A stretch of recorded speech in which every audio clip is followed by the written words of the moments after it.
Olá a todos, aqui o pastor Edmar da Casa de Oração Atos 12. Nesse vídeo eu quero falar de um milagre do Senhor Jesus, um milagre da cura dos 10 leprosos, um texto bastante conhecido do Evangelho de Lucas. Mas antes de nós entrarmos no assunto do vídeo, eu peço que você dê o seu like, dê o seu joinha nesse vídeo. Você está dizendo para o algoritmo que esse vídeo é importante e o algoritmo do YouTube vai então distribuir esse vídeo para mais pessoas.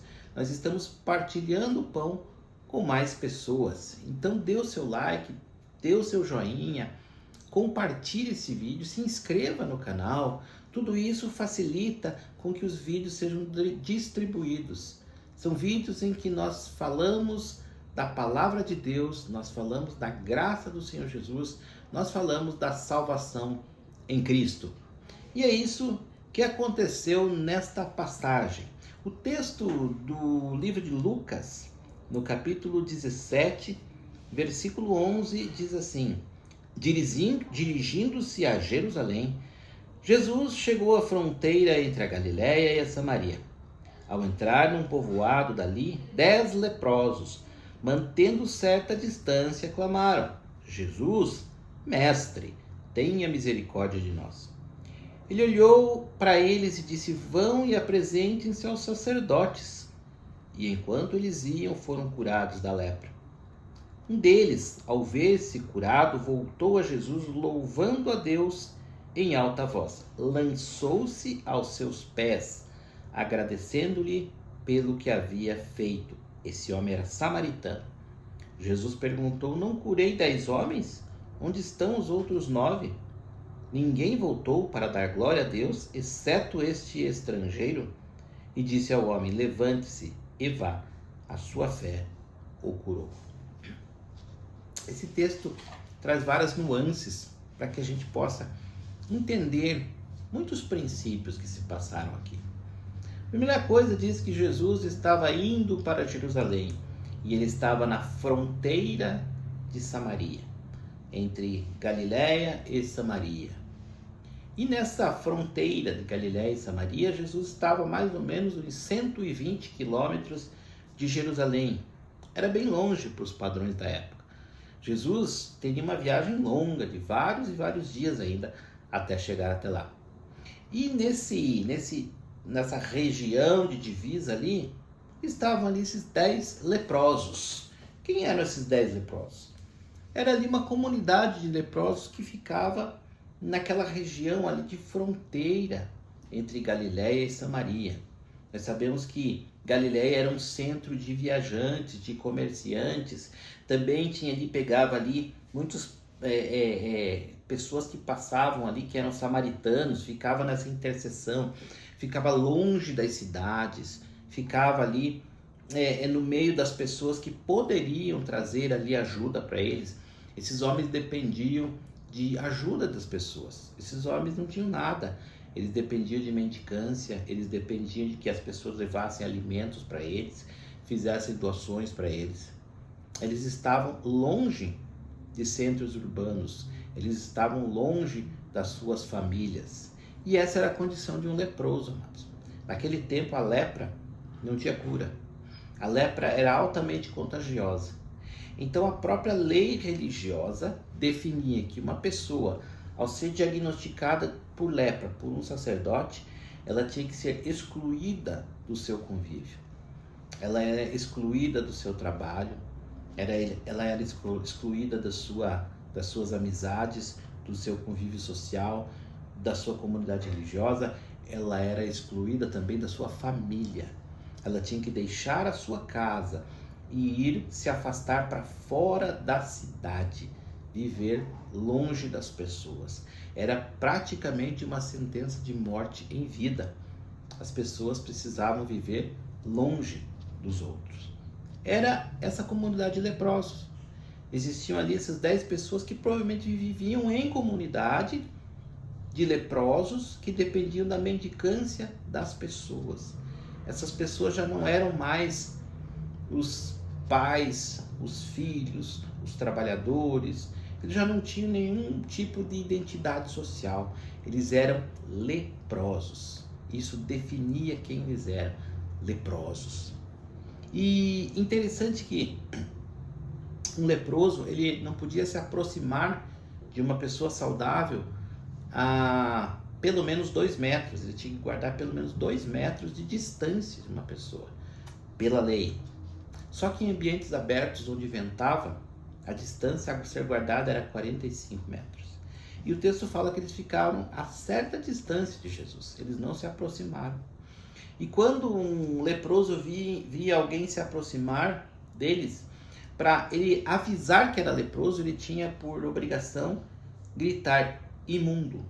Então, quando uma pessoa vinha em direção ao leproso, ele precisava gritar imundo, imundo, imundo, para dizer para a pessoa que ele tinha lepra, para avisar a pessoa que ele tinha lepra. Era uma situação deplorável de vida, era uma morte em vida, era um sofrimento terrível.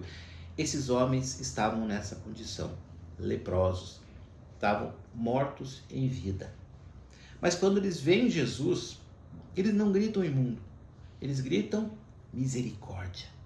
Mestre, mestre, tende piedade de nós. Eles sabiam que Jesus poderia solucionar o problema deles. Eles provavelmente conheciam a fama de Jesus na Galileia. Jesus fazia milagres. Jesus era um homem que curava pessoas. Eles devem ter sabido de prodígios que Jesus já fazia. Então, na cabeça deles, aquele era um mestre, um rabi judeu, um mestre judeu que fazia milagres. E um mestre judeu que fazia milagres é o suficiente para resolver o meu problema, porque ele vai poder curar minha lepra. Então eles tinham ainda uma cabeça religiosa de um rabino judeu que fazia milagres. Então Jesus, é curioso que Jesus, ele vai e ele fala com eles na perspectiva deles. E diz, vão se mostrar aos sacerdotes. Por que Jesus faz diz essa frase para eles? Porque na lei, o único que podia atestar uma cura de uma lepra era um sacerdote. O sacerdote era a autoridade que podia atestar que um leproso tinha sido curado. Existe na lei em Levíticos ali as normas para que o sacerdote faça um diagnóstico da cura. Ele tem que olhar a pele da pessoa, ele tem que fazer uma série de investigações, ele tem que prescrever ritos de purificação, e aí então ele atesta que aquele leproso está curado e ele é reinserido na sociedade. Mas isso era praticamente impossível acontecer, a não ser por uma intervenção milagrosa do Senhor Jesus. Então, pela lei judaica, Jesus fala, vão e mostrem aos sacerdotes. É como se eles estivessem dizendo, vão com a fé de que vocês estão curados. E eles têm essa fé. E no caminho, eles são curados. É interessante que eles têm a fé para ser curados. Mas acontece aqui algo mais interessante. Porque ao perceber a cura, 9 deles, 9 judeus, continuam o caminho para o sacerdote. Eles não se libertam da sua mentalidade religiosa. O que eu quero dizer com isso?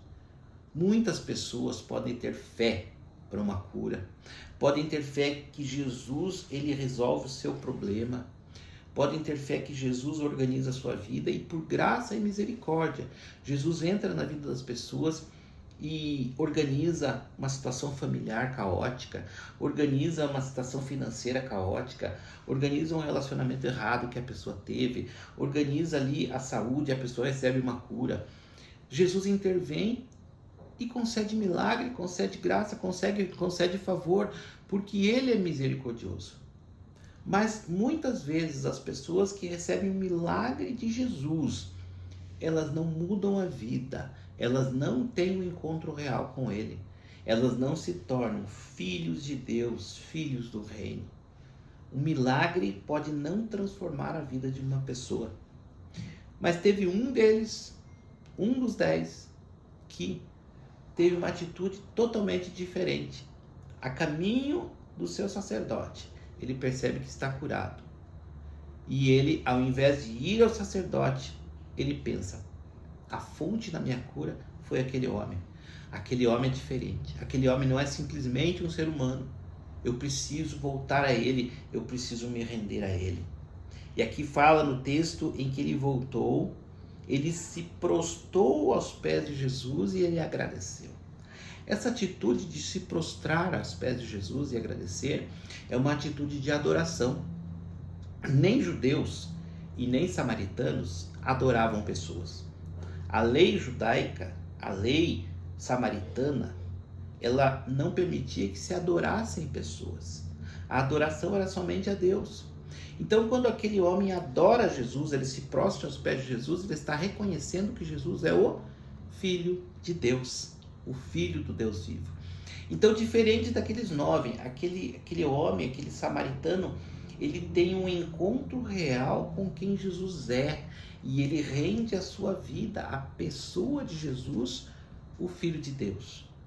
Ao passo que Jesus questiona, mas por que os outros não voltaram? Só esse samaritano, só esse estrangeiro entendeu quem eu sou. Só esse estrangeiro rendeu a sua vida.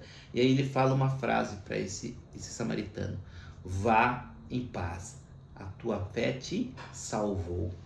Ele não usa mais a palavra curou. E essa palavra salvou é sozo, que é a mesma palavra utilizada para se dizer que uma pessoa é salva em Cristo. Ele agora não somente está curado, ele está salvo. Ele não somente obteve uma graça, ele obteve a revelação de quem é Deus. E ele vai passar a eternidade na presença de Deus. Ele vai ser um homem que vai desfrutar da presença de Deus em vida e na eternidade. A tua fé te salvou. Amados, nós vivemos numa sociedade leprosa. Nós vivemos numa sociedade que está contaminada pelo pecado, desde o pecado de Adão. Adão pecou e a partir dele, geração após geração, o pecado tem se perpetuado, de modo que a sociedade hoje é contaminada pelo pecado. É literalmente uma sociedade leprosa espiritual. Mas a grande maioria das pessoas não tem consciência disso. Aqueles 10 homens tinham consciência da sua lepra. Essa consciência da lepra fez com que eles gritassem misericórdia por Jesus. Quantas pessoas estão leprosas espirituais e eles não vão até Jesus porque eles não sabem que eles estão leprosos? Eles pensam que eles são as autoridades, eles pensam que são os milionários, eles pensam que são os ricos, eles pensam que são os bonitos, eles pensam que são os descolados, mas na verdade, espiritualmente, eles estão leprosos. Mas eles não vão até Jesus porque eles não têm consciência disso. Amados, quando nós temos consciência do nosso pecado, da nossa lepra espiritual, nós clamamos pela misericórdia de Jesus. Mas quando nós rendemos a nossa vida a Ele, nós desfrutamos da presença dele, nós somos purificados da nossa lepra, nós somos limpos da nossa lepra, mas quando o nosso coração é rendido, nós somos salvos, nós temos acesso à presença, nós somos filhos de Deus, nós somos filhos do reino. Amados, que você não só tenha consciência da lepra espiritual, da necessidade da purificação em Cristo, mas também você renda o seu coração a Ele e desfrute da eternidade na presença de Deus. Deus abençoe a sua vida e até o próximo vídeo.